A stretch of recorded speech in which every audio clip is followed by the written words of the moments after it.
तो आदाब, नमस्कार, गुड इवनिंग, सत श्री अकाल। एक बार फिर आप तमाम लोगों का स्वागत है क्राइम तक की इस कहानी के एपिसोड में। उम्मीद है हमारी पूरी फैमिली अच्छी होगी, आप सभी अच्छे होंगे, कोरोना से अपना ख्याल रख रहे होंगे। कल बड़ा अफसोसनाक हादसा हुआ और इस हादसे ने मुझे करीब 10 साल पुरानी यादें ताज़ा कर दी।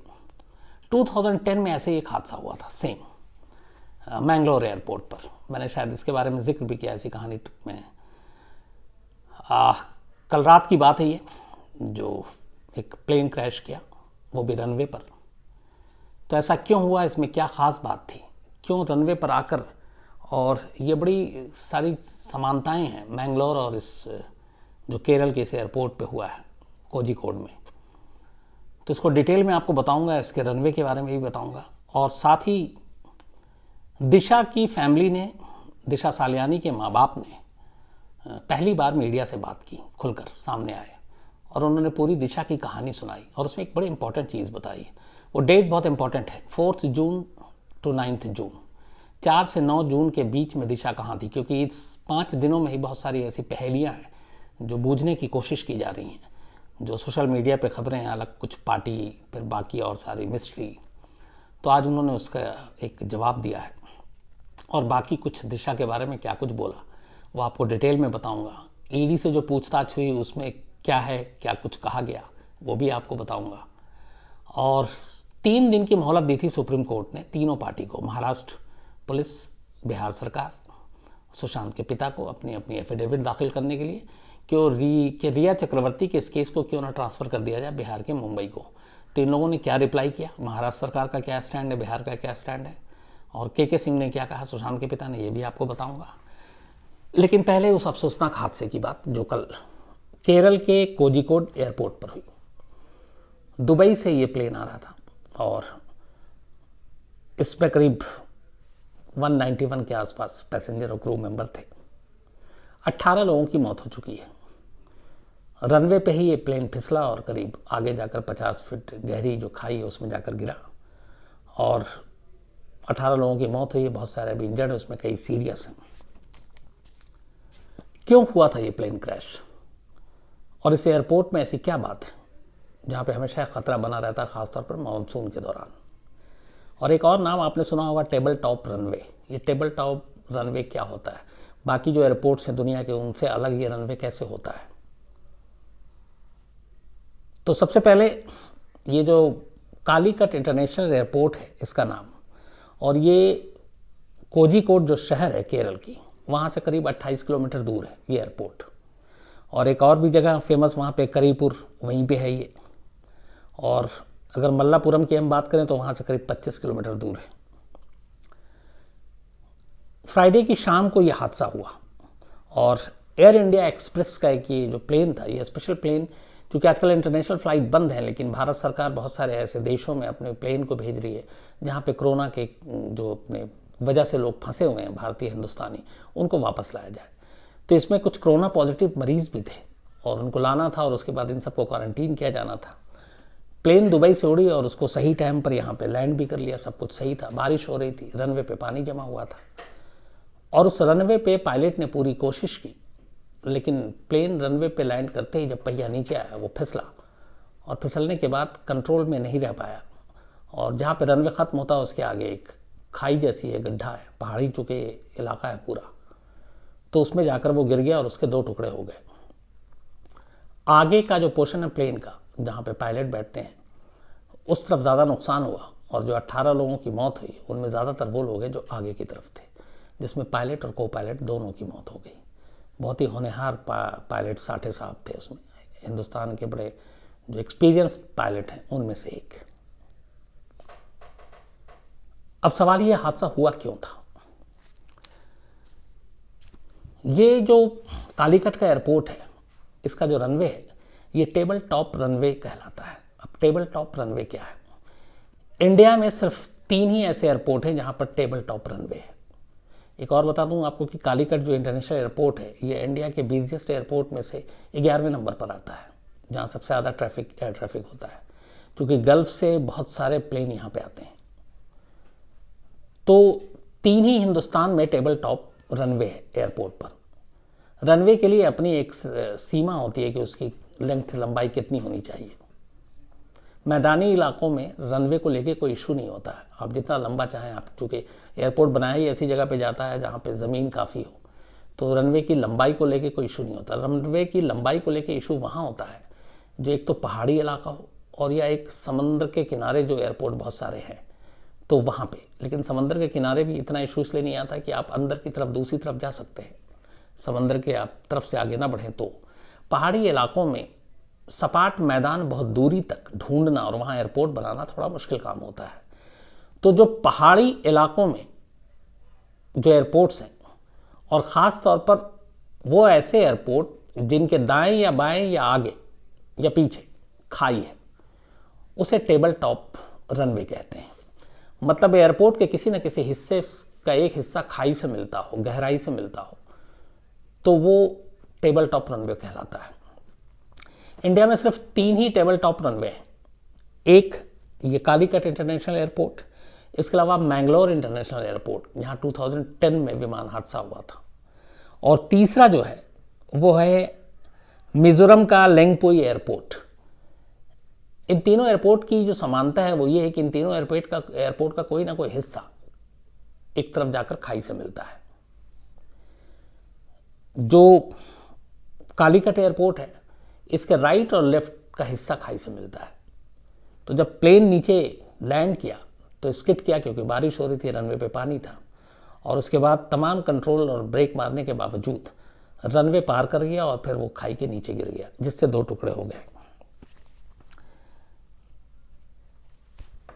कहते हैं कि आमतौर पे जो कि स्टैंडर्ड है 240, 290, 260 मीटर लंबी रनवे की लंबाई होती है।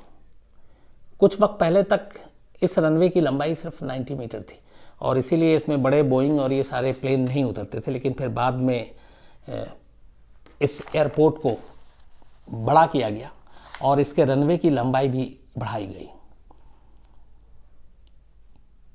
13 अप्रैल 1988 को कोझिकोड एयरपोर्ट खुला था। 1988 को, मतलब करीब 32 साल हो गए।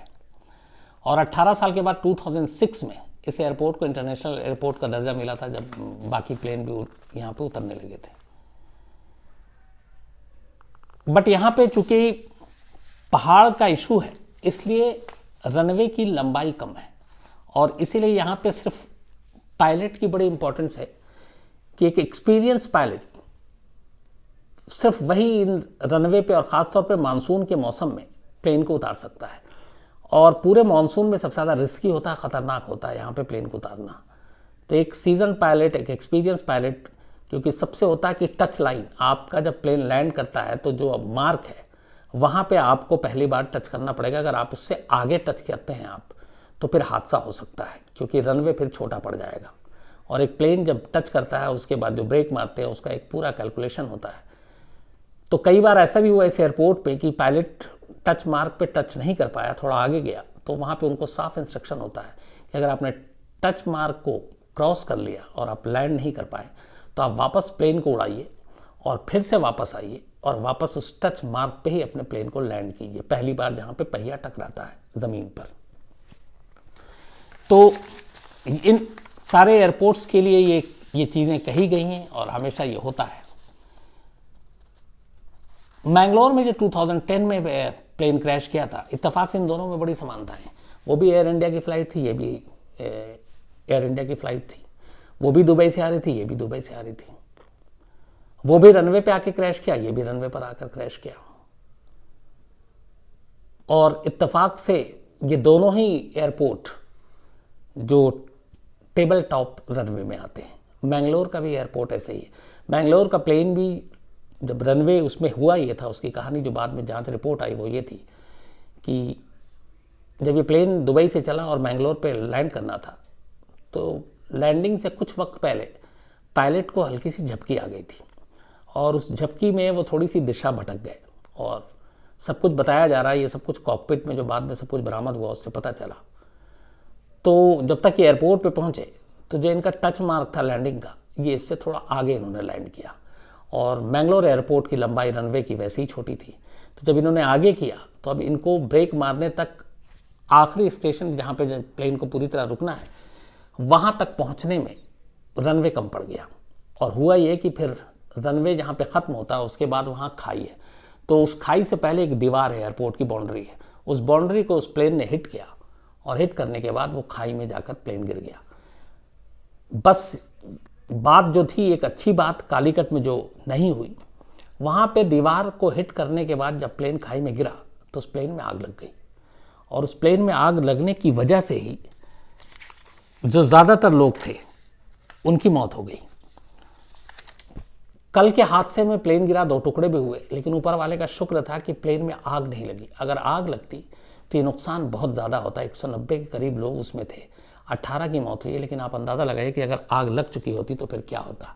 मैंगलोर में ये अच्छी चीज़ नहीं हो पाई। मैंगलोर में जब प्लेन दीवार को तोड़कर खाई में गिरी तो उसमें आग लग गई, और इसीलिए वहाँ सारी बॉडी, चूँकि मैं उस वक्त स्पॉट पे था, मैं वहाँ पहुँचा था, बड़ी मुश्किल से पहुँचा था, कई फ्लाइट बदल कर, तो और फिर बाई रोड, क्योंकि मैंगलोर एयरपोर्ट बंद था, तो जितनी लाशें देखी थी मैंने वो सारी लगभग जली हुई थी।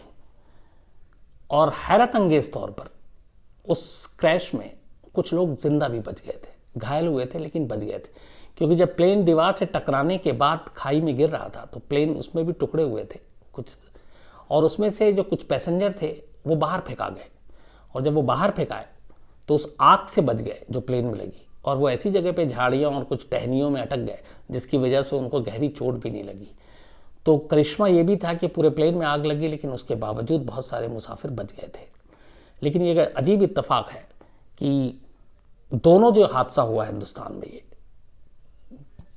जो टेबल टॉप रनवे, एक मैंगलोर और एक कालीकट में, ये दोनों रनवे को एक तरह से शूट कर गए, आगे निकल गए। हालांकि यहाँ पे ये अभी तक बात आ रही है कि स्किड कर गया क्योंकि बारिश हो रही थी, पानी थी। मैंगलोर में ऐसा नहीं था। मैंगलोर में बारिश और पानी या स्किड नहीं हुआ था, बल्कि वो उन्होंने जो टच मार्क था उससे आगे लैंड किया था, और इस वजह से रनवे छूट गया था।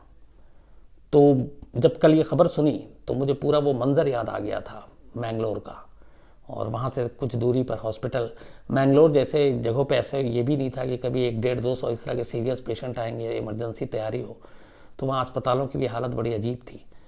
सबसे मुश्किल आई थी लाशों को पहचानने के लिए। जब लोगों को जैसे से खबर मिली, सबको पता होता है कि कौन यहाँ पर उनके पैसेंजर आ रहे हैं, तो सब भाग कर गए, लेकिन हॉस्पिटल में लाशें कैसे पहचाने, क्योंकि लाशें ज़्यादातर जली हुई थी और शिनाख्त नहीं हो पाती। उसमें कई अजीब दर्द भरी कहानियाँ थी। एक फैमिली के 6-6 लोग थे, कुछ तो ऐसे थे जिनकी टिकट हो गई, वो इत्तेफाक से प्लेन में नहीं चढ़ पाए, ये भी एक इत्तेफाक था, और कुछ ऐसे थे जो हैरत अंगेज तौर पर बच गए थे। तो वहाँ आग लगने की वजह से ज़्यादा नुकसान हुआ। शुक्र ये है कि कालीकट में आग नहीं लगी और इसीलिए ये यहाँ पे नुकसान कम हुआ। तो इसके ज़रिए मैंने आपको टेबल टॉप का भी बता दिया कि जो पहाड़ और पहाड़ के आसपास जहाँ पे खाई, ऐसी जगह पे जब एयरपोर्ट बनता है तो वो टेबल टॉप में आता है। और ऐसे में एक और एयरपोर्ट बड़ा ख़तरनाक है, वो है त्रिभुवन इंटरनेशनल एयरपोर्ट काठमांडू का। उसकी भी रनवे के बाद सीधे खाई और पहाड़ी है, और कहते हैं कि वो भी एक रिस्की एयरपोर्ट है। और भी दुनिया में करीब 4 देशों में ऐसे टोटल रनवे हैं जो टेबल टॉप रनवे हैं, जो पहाड़ियों की चोटी पे है, और इसकी वजह से हमेशा यहाँ पे लैंडिंग जो है वो एक रिस्क होता है। तो ये कहानी तो प्लेन क्रैश, अफसोसनाक जो हादसा हुआ उसकी थी। अब अपडेट आपको रिया चक्रवर्ती के केस में 3 दिन की मोहलत दी थी सुप्रीम कोर्ट ने कि 3 दिन तक बिहार सरकार, महाराष्ट्र सरकार और सुशांत के पिता ये हलफनामा दें अदालत में कि क्यों ना रिया चक्रवर्ती की मांग पर बिहार सरकार में दर्ज केस को मुंबई को ट्रांसफ़र कर दिया जाए। तीनों ने जवाब दे दिया। बिहार सरकार ने अपना हलफनामा जो दिया उसमें ये कहा है कि मुंबई पुलिस की जांच पर उन्हें भरोसा नहीं है, इसीलिए ये केस वहाँ ट्रांसफ़र नहीं होना चाहिए। लेकिन साथ में ये भी कहा कि चूंकि अब हम पार्टी नहीं है और ऑलरेडी सीबीआई की जांच हमारी मांग थी, वो मांग पूरी हो गई, केंद्र सरकार ने अधिसूचना जारी कर दी, टीम बन चुकी है, तो इसलिए उनका ये कहना है कि ये केस मुंबई पुलिस को नहीं बल्कि सीबीआई के पास ही होना चाहिए। सुशांत सिंह राजपूत के पिता की भी यही दलील है कि शुरू से ही मुंबई पुलिस पे उनको कोई भरोसा नहीं है, और अब सीबीआई जांच हो रही तो सीबीआई ही इसकी जांच करे, मुंबई पुलिस ना करे। सबसे इंपॉर्टेंट था महाराष्ट्र पुलिस क्या हल्फनामा देती है।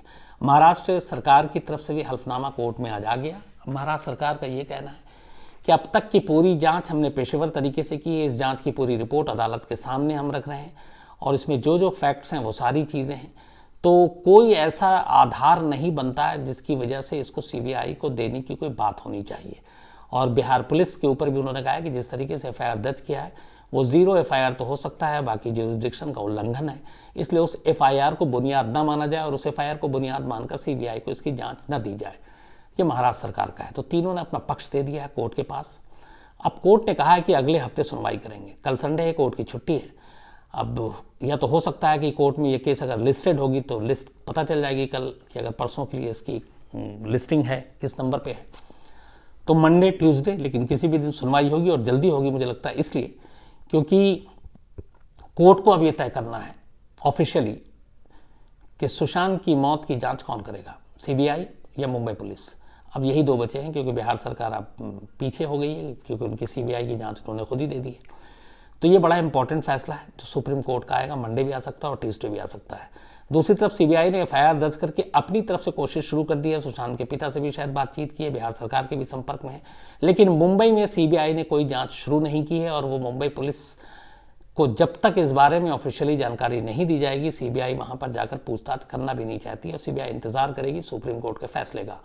जैसे ही फैसला आता है इसके बाद अगर सुप्रीम कोर्ट सीबीआई को ये जांच दे देती है तो सीबीआई फिर पूरे अधिकार के साथ मुंबई जाएगी, मुंबई पुलिस से सारे दस्तावेज लेगी, ज़रूरत पड़ी तो मुंबई पुलिस से पूछताछ करेगी और फिर उन तमाम लोगों से अलग से पूछताछ करेगी। और अगर सुप्रीम कोर्ट ये कह देती है कि वो मुंबई पुलिस के इस हल्फनामे से और अब तक की जांच से संतुष्ट है और ये केस मुंबई पुलिस ही जांच करे, तो फिर ये जो सीबीआई की टीम बनी है और सीबीआई को जो जांच दी गई है ये अपने आप खारिज हो जाएगी। तो दो में से कोई एक चीज़ होगा, आइदर सीबीआई या फिर मुंबई पुलिस। इसके लिए इंतजार करेंगे हम लोग, मंडे या ट्यूसडे को शायद इसका फैसला आ जाए। तो ये तो हो गई अपडेट इस केस के बारे में। एक सबसे अहम चीज़ जो हुई आज, दिशा के माँ बाप ने पहली बार मीडिया से बात की, खासतौर पर उनकी माँ ने ज़्यादा बात की और उन्होंने पूरी कहानी सुनाई। और 2-3 चीज़ें उनकी थी। एक लाइन है उनकी जो उन्होंने कहा आज तक से बात करते हुए। सौरभ वक्तानिया हमारे जो रिपोर्टर हैं उन्होंने जाकर इंटरव्यू किया था कि हमने अपनी बच्ची को तो खोया लेकिन अब हमें लोग मार रहे हैं। ये उनकी माँ की लाइन है कि हमने बच्ची को तो खो दिया, अब हमें लोग मार रहे हैं। और ये क्यों कहा उन्होंने कहा कि पिछले कई दिनों से जो सोशल मीडिया और तमाम चीज़ों पे दिशा के बारे में बातचीत हो रही है, उसकी गैंगरेप की बात हो रही है, उससे हम लोग बहुत आहत और दुखी हैं। और एक शख्स का नाम भी लिया जिसने सोशल मीडिया पे सबसे ज़्यादा ये चलाया। उन्होंने कहा है कि उनके खिलाफ कार्रवाई की जानी चाहिए।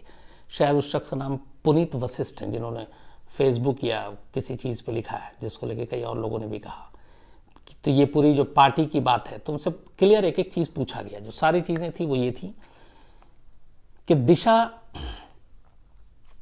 की बात हो रही है कि एक पार्टी थी जिसमें पॉलिटिशियन थे, फिल्म स्टार थे, उसकी क्या हकीकत है। तो उन्होंने जो कहानी बताई वो ये थी कि मार्च के बाद से ही दिशा थोड़ी सी परेशान थी, लेकिन अचानक उसे एक अच्छा कॉन्ट्रैक्ट मिला था एक ऐड फिल्म के लिए, तो वो फिर खुश भी थी। और ये मालवानी में एक घर था जहाँ पे इस ऐड फिल्म की इंडोर शूटिंग होनी थी। और दिशा का हमेशा जो बर्थडे आता है वो 22 मई को, नहीं सॉरी 22 मई कह रहा हूँ, 26 मई को। तो इस बार लॉकडाउन था, 26 मई को वो बर्थडे नहीं मना पाई। और दिशा के एक और दोस्त हैं इंद्रनील, उनका बर्थडे आता 25 मई को। तो दोनों हमेशा ये बर्थडे एक ही दिन एक साथ मनाते हैं। इस बार कोरोना और सोशल डिस्टेंसिंग और लॉकडाउन की वजह से दिशा अपना बर्थडे नहीं मना पाई। इसी बीच में सारी चीज़ें ज़िंदगी में उतार चढ़ाव चल रही थी, पर उसे एक ऐड फिल्म का एक प्रोजेक्ट मिलता है और इसकी शूटिंग होती है इंडोर। तो इस शूटिंग के लिए दिशा 26 और 25 मई को अपना बर्थडे नहीं मनाती है, लेकिन 4 जून से लेकर 9 जून तक जिस जगह शूटिंग थी ये वहाँ रहती है। और 4 जून से लेकर 9 जून तक मालवानी में उस घर में जहाँ ये शूटिंग हो रही थी दिशा वहीं थी और वो अपने दरवाजे से बाहर भी नहीं निकली, मतलब पूरे 5 दिनों तक। तो और किसी पार्टी में और कहीं जाने की बात नहीं उठ ही नहीं सकती, उनकी माँ का कहना है।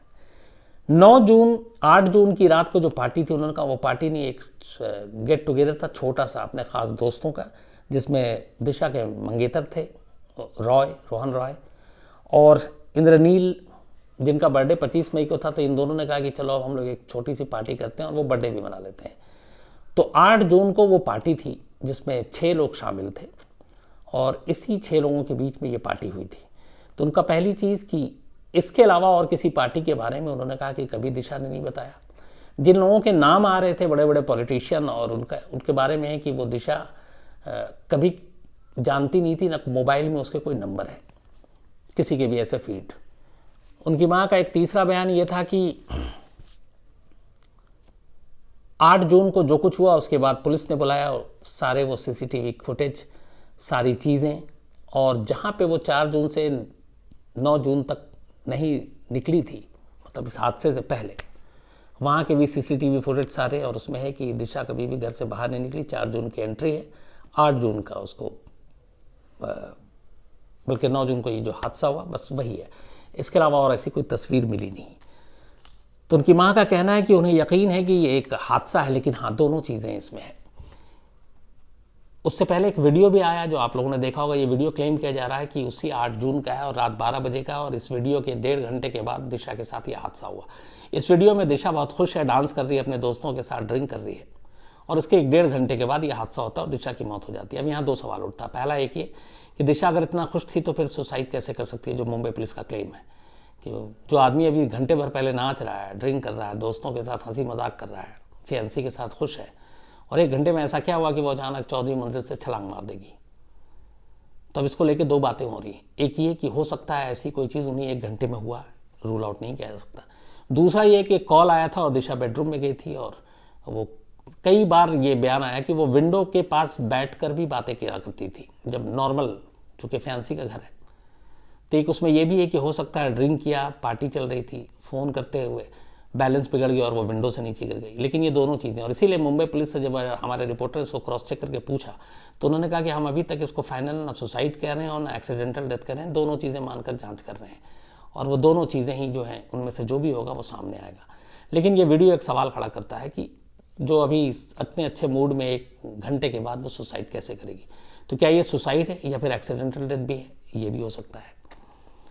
तो ये दोनों चीज़ें हैं। पर इनकी मां ने कुल मिलाकर लोगों से एक अपील की, एक गुजारिश की, और वो ये कि दिशा के नाम और दिशा के कैरेक्टर को लेकर जिस तरह की बातें मीडिया में हो रही हैं वो ना करें, क्योंकि हमारी बच्ची तो चली गई, हमारी ज़िंदगी भी जो है अब बदनाम करके लोगों ने रख दिया। तो उन्होंने अपील की है। उनका ये भी कहना है कि कुछ लोगों के खिलाफ वो केस करना चाहती हैं जो परिवार को बदनाम कर रहे हैं कुछ लोग, लेकिन अभी वो इस हालत में नहीं है ज़हनी की कोई इस तरीके की चीज़ों को वो सोचे या करे। तो ये उनका इंटरव्यू था, और इसमें सबसे अहम जो बात निकली थी वो 4 से 9 जून के बीच की बात थी। ईडी से पूछताछ हुई कल लगभग 8 साढ़े 8 9 घंटे रिया से, और रिया से बहुत सारे सवाल पूछे गए, खासतौर पे उनके इनकम टैक्स रिटर्न, उनकी प्रॉपर्टी, इन सारी चीज़ों के बारे में उन्होंने अपना जवाब दिया। अब ईडी रिया चक्रवर्ती के उस जवाब को वेरीफाई कर रही है, जो उन्होंने कहा उस क्लेम को वो अपने तरीके से जाँच कर रही है। आज रिया के भाई शौविक चक्रवर्ती को बुलाया गया और उनसे पूछताछ हुई, और उनसे भी यही सारे सवाल हैं जो पिछले 3-4 सालों के सुशांत के अकाउंट और इनके अकाउंट। हालांकि जो एक अंदर से चीज़ निकल कर आई वो ये कि जो असली दोनों के खर्च और सुशांत के अकाउंट और रिया के फैमिली के अकाउंट को जो एक दूसरे से मैच करने की कोशिश की जा रही है वो 2018 एंड या फिर 19 बिगिनिंग से लेकर 20 तक है, मतलब लास्ट 1.5 से 1.25 साल के बीच, क्योंकि यही 1.5-1.25 साल है जब रिया चक्रवर्ती सुशांत के करीब आई थी, उनकी ज़िंदगी में आई थी। तो उसकी भी जाँच चल रही है।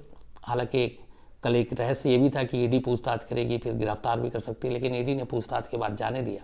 लेकिन इसका ये मतलब नहीं है कि दोबारा नहीं बुलाया जाएगा, ज़रूरत पड़ेगी अभी दोबारा भी बुलाया जा सकता है, दोबारा भी पूछताछ हो सकती, और अगर कोई हेर फेर नज़र आता है ईडी को तो रिया चक्रवर्ती और उनके फैमिली मेम्बर को गिरफ्तार भी किया जा सकता है।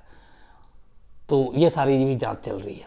तो बाकी सबसे अहम चीज़ होगी अब मंडे, मुझे लगता है कि शायद मंडे की सुनवाई हो, अगर नहीं हुआ तो ट्यूसडे होगा सुप्रीम कोर्ट में कि इस मामले की जाँच कौन करेगा। तो आज इतना ही। अब आपसे मुलाकात होगी मंडे को, कल संडे है, हालांकि कल मुझे दफ्तर आना है, स्पेशल शो निकालना है, तो कल की छुट्टी है नहीं, लेकिन आपसे मुलाकात होगी मंडे रात 9 बजे। अपना ख्याल रखिएगा। Thank you very much.